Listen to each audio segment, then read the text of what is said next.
જૂનાગઢના માંગરોળના દરસાલી ગામમાં ખેતરનો રસ્તો બંધ થતા ખેડૂતોમાં ભારે આક્રોશ જોવા મળ્યો। વર્ષોથી ઉપયોગમાં લેવાતો હતો ખેતરનો આ મુખ્ય રસ્તો જે અચાનક બંધ થઈ ગયો। સ્થાનિક ખેડૂતોને ભારે હાલાકી ભોગવવાનો વારો આવ્યો। રસ્તો બંધ હોવાથી ખેતરે ટ્રેક્ટર અને ખેતીના અન્ય સાધનો લઈ જવામાં, લણણી કરેલા પાકની અવરજવર કરવામાં ભારે મુશ્કેલી પડી રહી છે। સમસ્યાથી કંટાળેલા દરસાલી ગામના ખેડૂતોએ માંગરોળ મામલતદારને રૂબરૂ મળી અને આ અંગે લેખિતમાં રજૂઆત કરી છે। ખેડૂતોએ માંગ કરી છે પ્રશાસન તરફથી તાત્કાલિક ધોરણે આ રસ્તો ખુલ્લો કરાવવામાં આવે। જો આગામી દિવસોમાં આ પ્રશ્નનો યોગ્ય ઉકેલ લાવવામાં નહીં આવે તો ઉગ્ર આંદોલન કરવામાં આવશે। જે સિમરોડીનો રસ્તો છે એ બંને બાજુથી 20 થી 25 વીઘા જગ્યા એમને બે બાજુ ખુલ્લી હતી તો તમામ ખેડૂતે દબાવી લીધી અને રસ્તો હાલમાં આખો પેક કરી દીધો।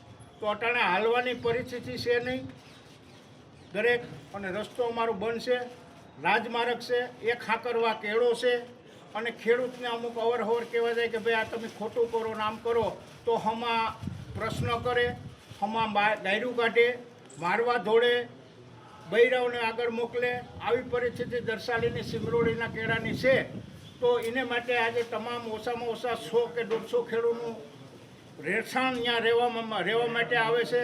કોઈ બીમાર પડે તો અટાણે હાલમાં કોઈ એમ્બ્યુલન્સ નીકળે એમ નથી, કોઈ રસ્તો નથી। બંને બાજુથી ખેડૂતોએ ખોદી અને પાકી દિવાલો કરી નાખ્યું।